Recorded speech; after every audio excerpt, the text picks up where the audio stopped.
Start AI companion with recording. Quickly capture key information after the meeting. Thank you, Nao.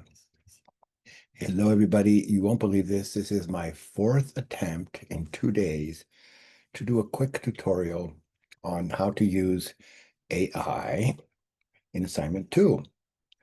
I'm glad I delayed a bit because, unbeknownst to me, there's so many changes in AI happening every day that what I thought was, very useful last week is no longer true.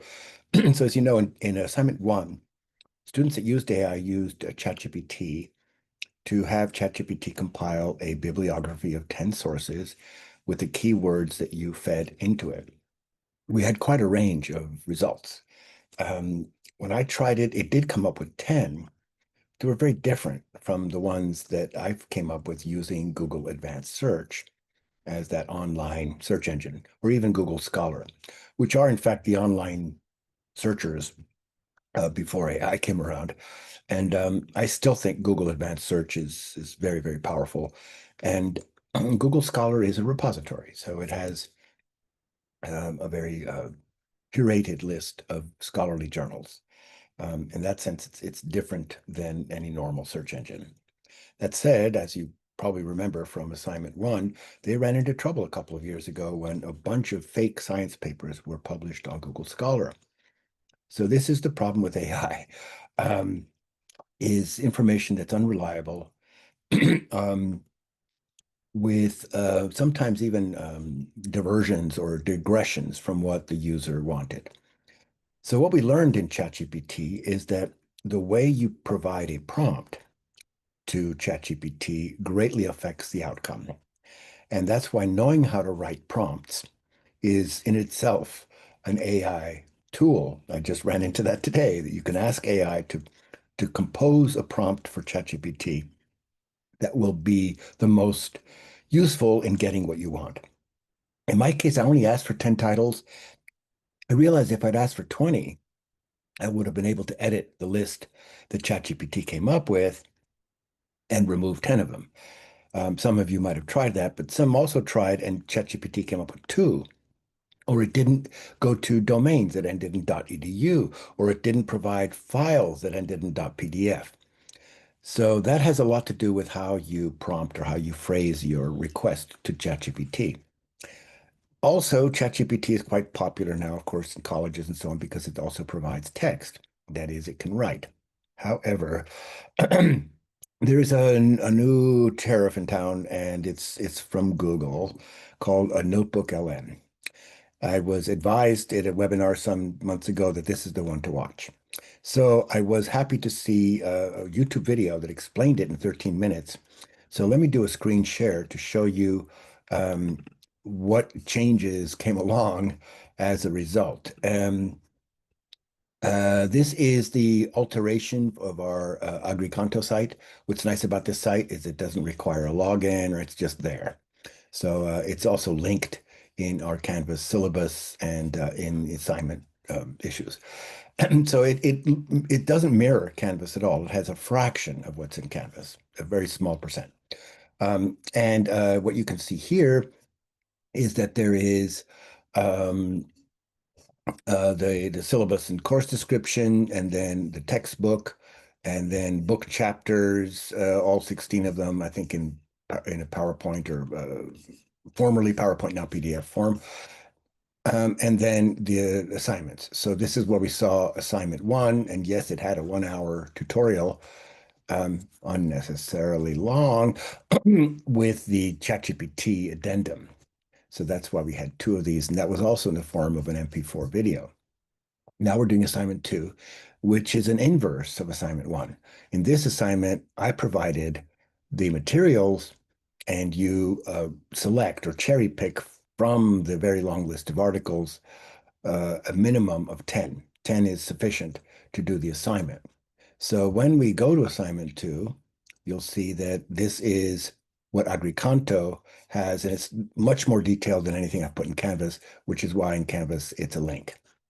And then before we go into the articles, when you click on this instructions, you get this PDF file. Unlike assignment 1, it's 1 page. So it goes straight to the point. We have three questions that we're asking in our research, and they are, um, what is anthropogenic climate change? What are the causes of global warming, as we've come to call it? And that requires two articles from the list. Maybe I should go back to that.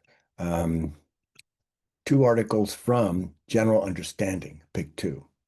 So from this long list, you would only pick two. Some of them are more out of date. I mean, this is Washington Post that's looking in 2019 at, I guess, what, a decade of history.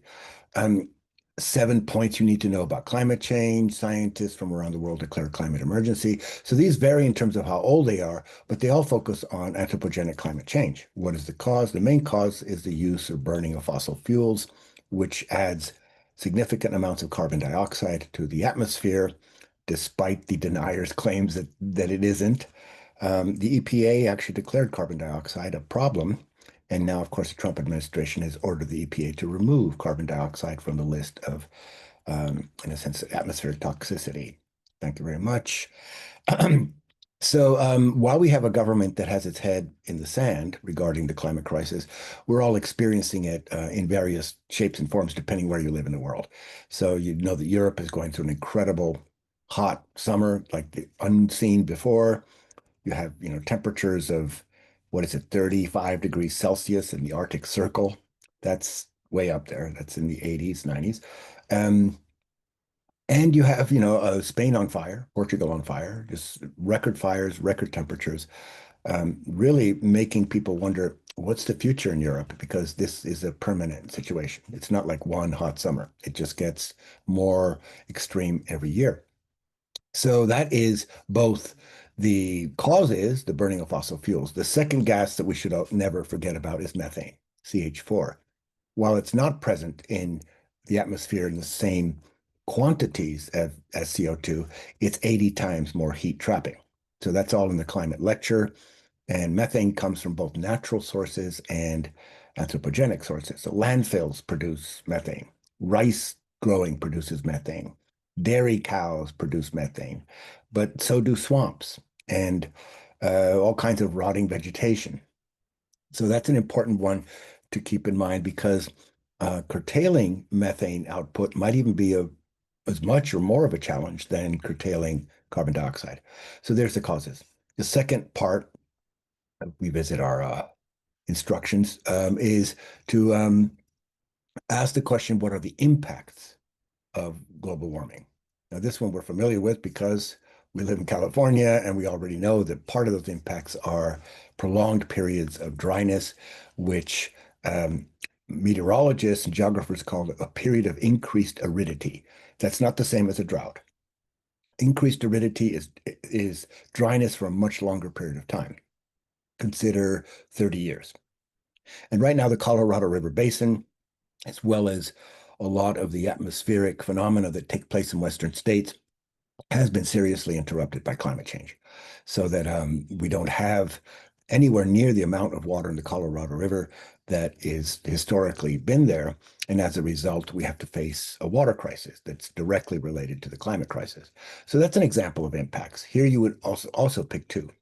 So by the time you get to the two first questions of the assignment, what are the causes of global warming? What are the impacts? You've already got 4 articles. That leaves 6 for the rest.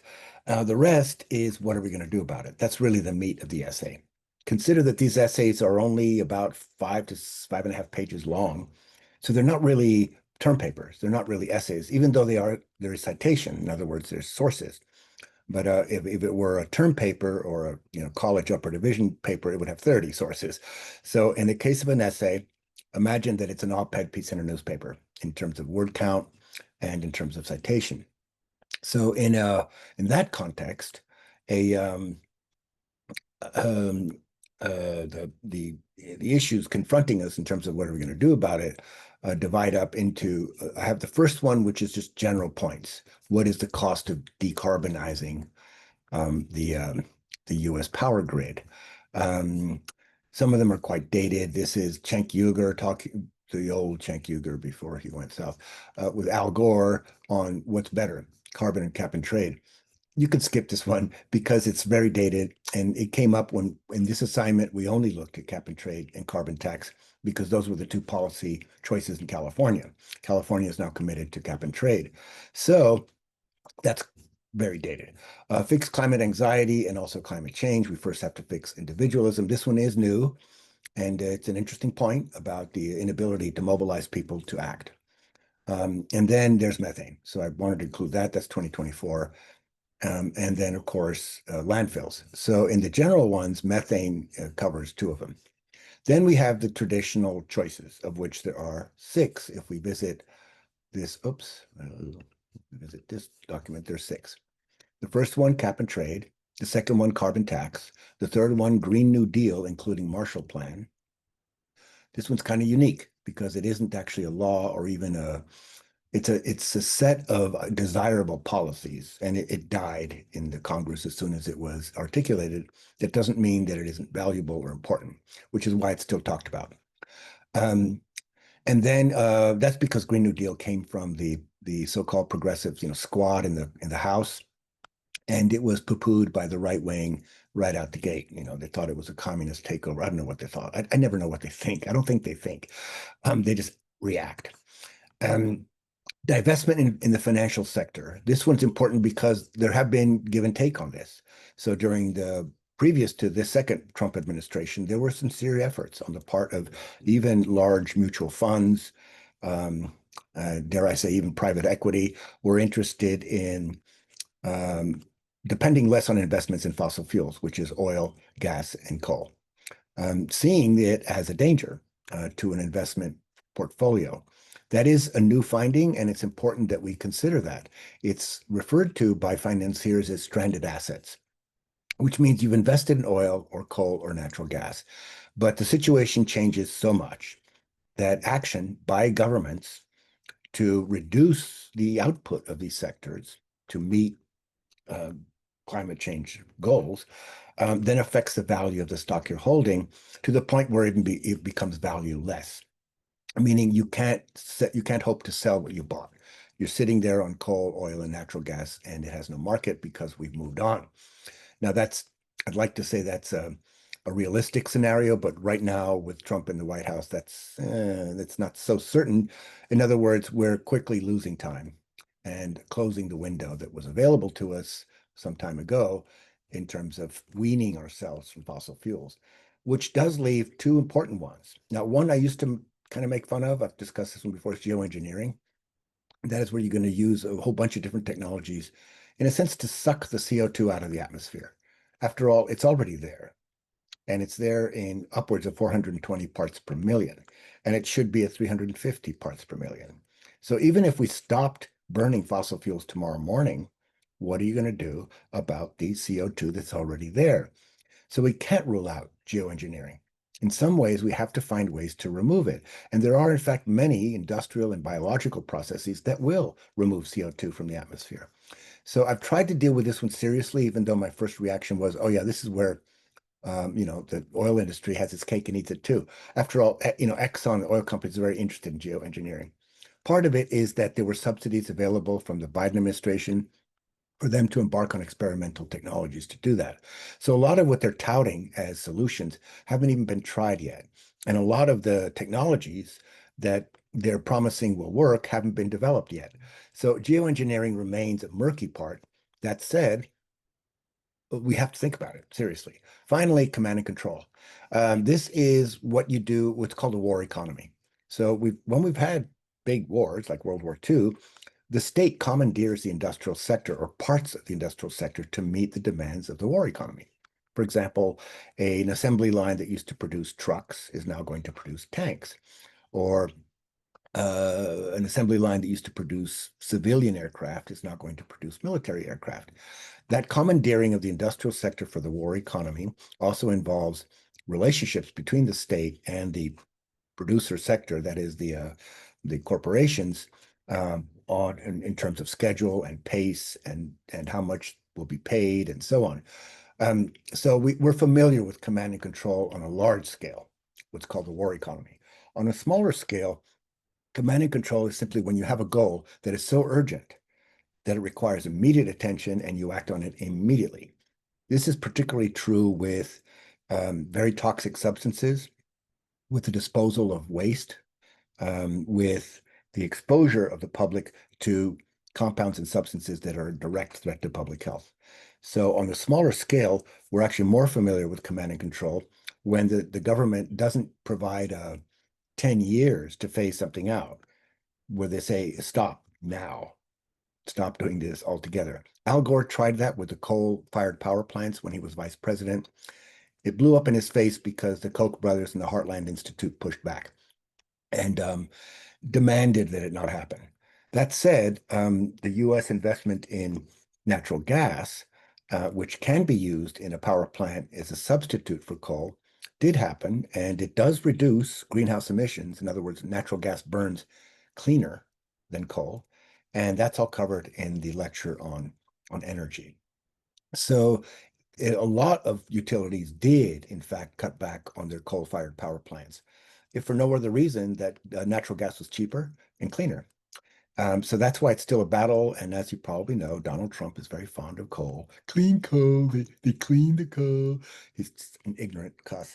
And it's a lie. But unfortunately, right now the lying machine is over budgeted and working overtime. So you'll hear about, good coal. Um, but the issue with coal is, okay, suppose Al Gore had succeeded in saying you can't burn coal anymore. What happens to West Virginia? What happens to Kentucky? What happens to those regions in the country where people's livelihoods have depended on the coal industry, the mining industry, for a very long time? Do we just say tough luck? And that's why I think the Green New Deal is important, because it's the only one of these that looks at the unintended consequences of actually succeeding in some areas. That is, you have to invest in those regions and communities that are the most dependent on fossil fuel extraction. You have to provide alternative economic sources. You have to provide investment. You have to wean them from their lifelong dependency on extraction. And it's not out of the question, but it does involve having a whole series of policies. One of them is called an industrial policy. The other ones would be a regional policy. And that is something that the conservatives in this country despise. They even hate the word industrial policy, even though if Donald Trump puts tariffs on electronic imports from China, that's industrial policy. So it's funny, when it behooves them, they don't complain. When they don't like it, they go nuts. So command and control, and I think Green New Deal would have to work together. But it's something that it does not get talked about, even though it was in the past. In other words, should the situation really get to the point where we can't depend on, well, we can't depend on markets to fix this. In what economists call market failure is what we have. Markets have not responded to the climate crisis. They have not devalued investments in fossil fuels, and they go on pretending that everything's okay, which it's not. So command and control would be something that was considered at the end of the Carter administration when we had a banking crisis. And what was toyed around in Washington was, should the federal government take over the banking industry for a period of time? It didn't happen, but it wasn't considered absurd. So should the federal government take over the fossil fuel industry? That is, not only encourage divestment from those holdings, but actually seize the holdings altogether, reimburse those people holding, at market rate, those people holding those shares, in a sense, nationalize oil, gas, and coal in order to phase it out. And the only entity that can do that, both efficiently and I want to say cost effectively, is the government. You can't saddle people's pension accounts and investments that happen to include in the portfolio fossil fuels, and they say, "Oh, I'm so sorry, your pension fund just shrank because we decided that oil is a bad thing." That is why it's not absurd. Some people say it's classic communism. No, it isn't. We had command and control in World War II, and we have had many times. Well, consider Superfund. Superfund is where the federal government designates a particular area to be so toxic that it represents a immediate danger to public health. And they can seize the property, they can close it off, they can demand it cleaned up. So that's command and control. They're not going to wait 20 years for it to clean itself up. So there are the six choices. And the articles then follow cap and trade, Green New Deal, divestment from fossil fuels, geoengineering in the planet, and command and control. So that is the assignment as it's currently written without AI.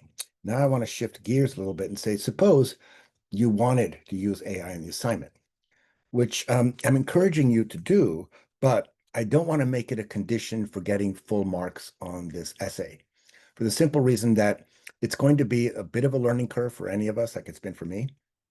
And who knows if you have the time or not to actually do a parallel assignment to then assign it to an AI product and say, okay, I want you to write an essay. Here's the questions I'm asking. Here's the articles I'm reading. And ChatGPT can do that, not as well as something called Google Notebook, LM, which is where I want to shift to now. So there's assignment 2, there's the instructions, there's all the articles, and there's even a couple of YouTube videos. One is from The Economist, How Do Carbon Markets Work? And it's interesting because it shows you where we have succeeded or failed. In California, we failed at the cap and trade market, worked really well for a few years until it didn't. And then carbon offsets. This is something you also get from cap and trade. And is it legitimate? And this is from Deutsche Welle, which is the PBS of Germany. They tend to be very centrist. They're hardly a radical source. And The Economist is very pro-capitalist. So neither of these are, out there perspectives. They're very, very, very mainstream. So that's that. Now let me do a shift here to where am I? Oh, there's our instructions. And there's our instructions again, in case we didn't get them. And there's that again. Why do I? Aha. This I shared with you when we did assignment 1. So it's interesting how quickly this list got obsolete. I mean, almost as soon as I put it together, it got obsolete. But what I tried to do was put things that were free of charge, or to give you the choice, if you like it a lot, to actually sign up and pay for the pro version or the whatever the fee is. Some of them have a time limit, a 7-day free trial. Some of them have it's free, and if you want the premium one, so that's why I put that in the price. And the ones here are really not exactly what we need. I just wanted you to be familiar with these, and you'll see in a minute why. There's MyEdit, which generates audio and images. Photodirector does photo editing.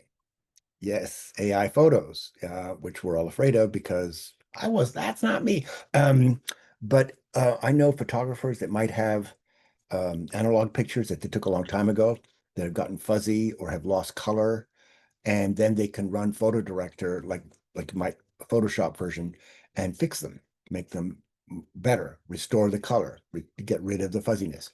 PowerDirector does video editing. AudioDirector does audio restoration. And so this is important for some products where people recorded something and the microphone was in the wrong place and it sounds terrible. And this AI can actually improve that, if not fix it. Marketing and business, Jasper, it's SEO optimized blog. Okay, that is like far from our universe, and on and on. So each one of these has a purpose, best for, and this one generates voiceovers. Now, what I've discovered is that Google Notebook, which is not on this list because it wasn't released yet, is better than all of them put together. Trust me. I'm still baffled by it. And I did put the video, you'll see where you can access it. So here it says ChatGPT is AI writing assistance, and it's free. A lot of us have downloaded it. It's an app on my phone, and it's also a web page you can visit. But I think in my case, it's even an app down here somewhere. Where is ChatGPT? Oh, come on! It's a lovely little logo. Anyway, it's an application. Synesthesia video creation. So depending on what you do, I mean, some of you are in either, film and TV. You might, in other words, you have a major or an interest that's quite outside environmental science 1. And that's why I wanted to provide this whole list. Notice that here, when they released this, it was called Google AI, and it had the name Gemini, an AI chatbot, an image generation tool. That's interesting how out of date that is. And then they go and compare the one that was released by China, DeepSeek, which is a little whale, and ChatGPT, and they compare them, which one's better. So it's it embarrasses me. I thought this was, very current. Not anymore. It's not. So let's go to the one that is current, and that is right. Oh, let me see. Right over here. Oh, close that one. Too much stuff open here. Mm-mm-mm. And this is on the Agricanto page for the course. So when you click in the table of contents and you go to Environmental Science 1, this is what greets you. Now, I might, for the fall, move all of this AI stuff to a different page. I didn't realize it was going to get so big, but it did. So the older articles that you've probably seen and even read are the ones at the top. Um, AI and academic work. This one you'd have seen, the free products online, all the way down till you get to about, there's AI floods, Google Scholar with fake science papers. That's I reference that. And then what is the Cal State system doing both to encourage AI? They have a contract with ChatGPT for the entire system, as well as discourage its use in plagiarism and the like. That is really the challenge in our education right now, is how do we make sure that what we're encouraging our students to do doesn't make them bad students. And that is why I'm participating this Friday in this webinar for the district, where we're all comparing our experiences in assigning AI in the classroom. And we have, it'll be interesting if how many of you are eager to do this or not. But I have to repeat, it's not required. Originally, I thought, just like assignment one, you should do both and compare.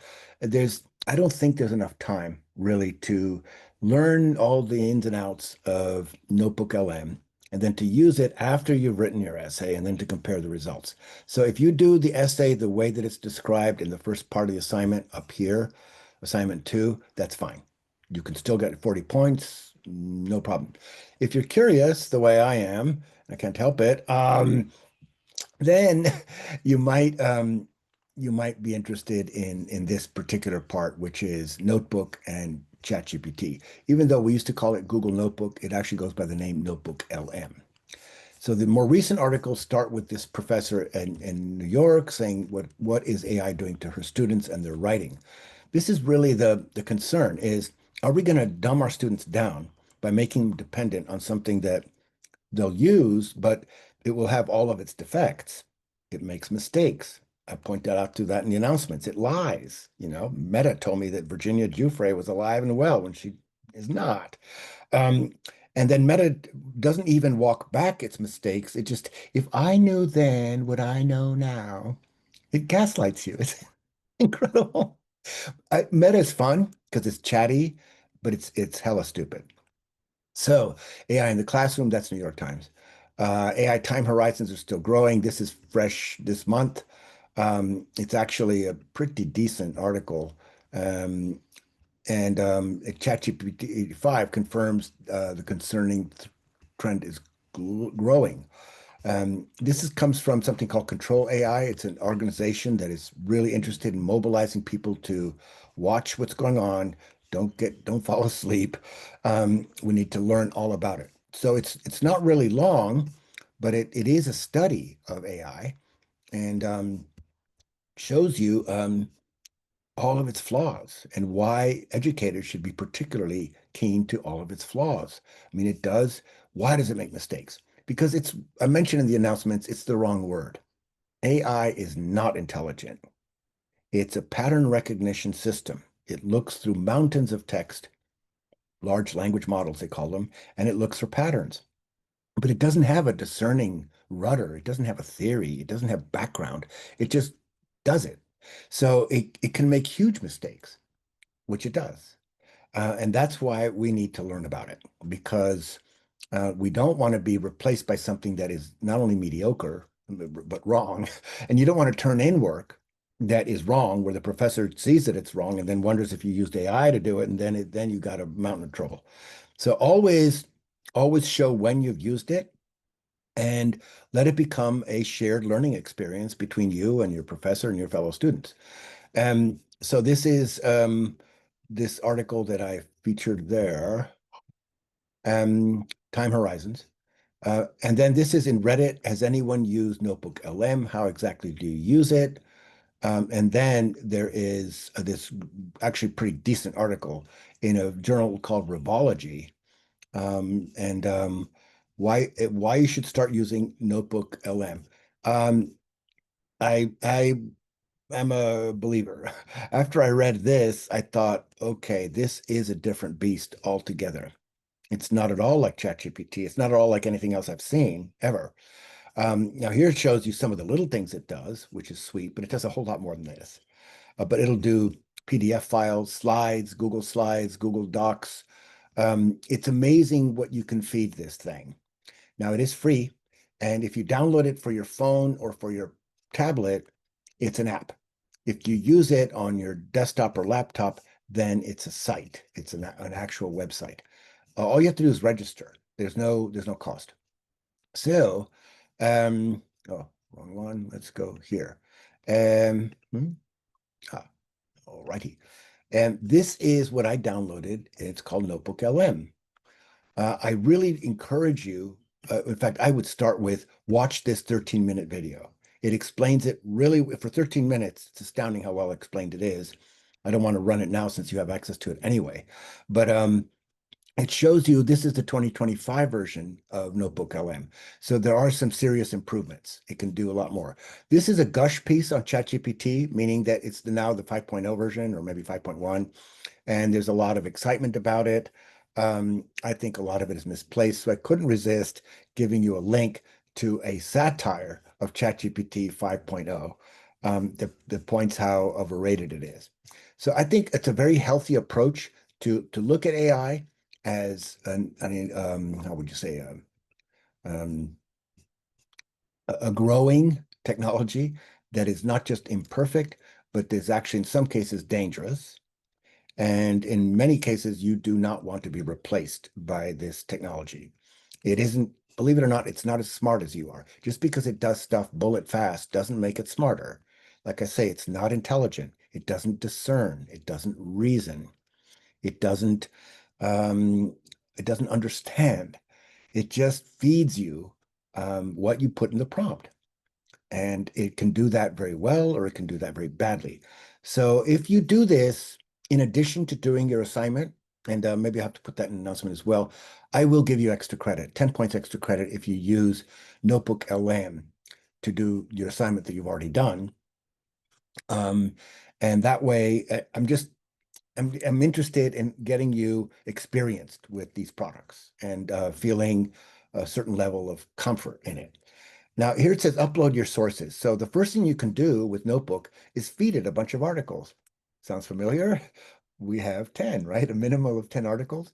Now you could, if you want to you could download them and then put them in a folder and then spoon feed them to Notebook LM one by one. Or I just saw this, that's why I'm glad. See the video. You watch the video. You can feed the URL into Notebook LM, and then it'll read the article that's in the URL. So in our case, the URLs are, for example, climate change nightmares are already here. Here's the URL up here.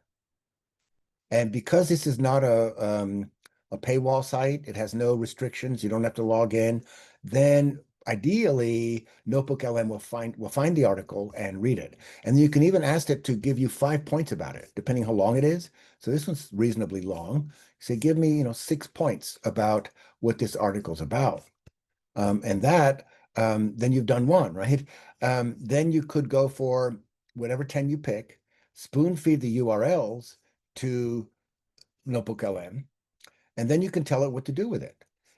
You can ask for a Google slideshow. You can ask for, believe it or not, you can ask for a podcast based on the articles.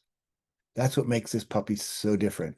It'll actually not only produce a podcast with voices that sound like podcast people sound, you can also interrupt them and ask questions. Gotta watch that video. You can interrupt the podcast that Notebook LM produces and say, wait a minute, can you please explain, what a qubit is? And then the podcast replies. So, assuming you have fed it all the right sources, what makes Notebook so powerful is that it doesn't search all over the world for information. It searches the stuff you fed it.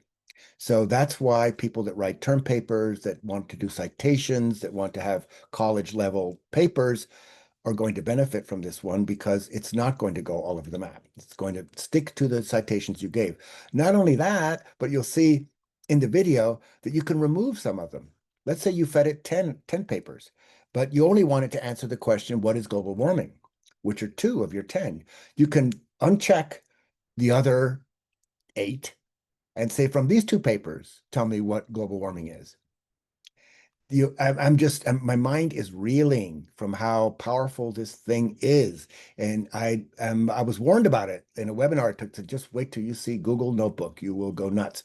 So with that, I'm encouraging you to check it out. It is, in fact, it's online. When you go to it, you can see you get 2. If you get their standard featured notebooks, this is what happens when you sign up. You get these, and they're really good. This one's produced by, let's see, some of my favorite, The Economist, Our World in Data. I love Our World in Data, and they've actually done one of these notebooks. Um, this is a really popular thing right now, Secrets of the Super Agers. I guess all of us people getting old really want to find out more. What do we need to do to live to be 100? Shakespeare, earnings reports in business, Atlantic, and these are just sampling. And you can ask it to show you more. But what I do when I do this, I go to my notebooks and then I have my untitled one, and that's what I'm working on here. So I hope this helps. Um, like I say, it's not a requirement. I realize that would be unrealistic, but I think going into the fall, and depending on what courses you might be taking in the fall, being able to use Notebook LM will be a game changer for you. Um, my advice to you is don't use this as a substitute for yourself, because if you're doing that, then it's exactly what you're doing. You're substituting yourself with a bloody machine. You want to use it. It's in a way like you don't get on a horse without knowing how to ride a horse. So learn to ride the horse before it knocks you off and it walks all over you. So right now I'm going to a seminar I'm doing Friday. They're asking us questions like, are you afraid that stuff you post online will be used by AI, in a lecture? And actually it is, because we post everything on Canvas. And I can't trust Canvas to not sell all that stuff to an AI company. I mean, how do I know they won't? Um, we are told that it's all our intellectual property, that they don't have rights to it, and yada yada yada. Yeah, yeah, yeah. Yeah, I'll believe that when I see it. Okay, so it's been a while here that I've been chatting away, and I don't want to go on and on and on. I'll stop the share, and once again repeat that for assignment 2, you can do it the standard way and get full marks and not worry about it. But even if you just want to play with Notebook or ChatGPT or whatever it is, and you do it in connection with the class, that is in connection with the assignment, then let me know that when you upload your essay. um, you could even upload Notebook's essay and say, this is what I got from Notebook, because it does allow you to make those comparisons of, is it doing this better than I would, or better than I did? And we found with ChatGPT that no, ChatGPT did not do as well as students in the class. So that is really your call. But I will give you 10 extra points if you use Notebook. I basically, because I want you to satisfy your curiosity and mine. We're curious about this. This is huge. It's going on as we speak. It changes every day. We need to know more about it. And I would rather send you into the fall semester with some knowledge than we're babes in the woods and this thing's going to walk all over us. With that, I'm going to, let's see, it's a stop the recording, and I will post this both as a link in the announcements and as a link in the assignments, which right now it's blank. It'll say, here's the tutorial. And then I'll also post it in the Agricanto page. So with that, I'm ending the recording.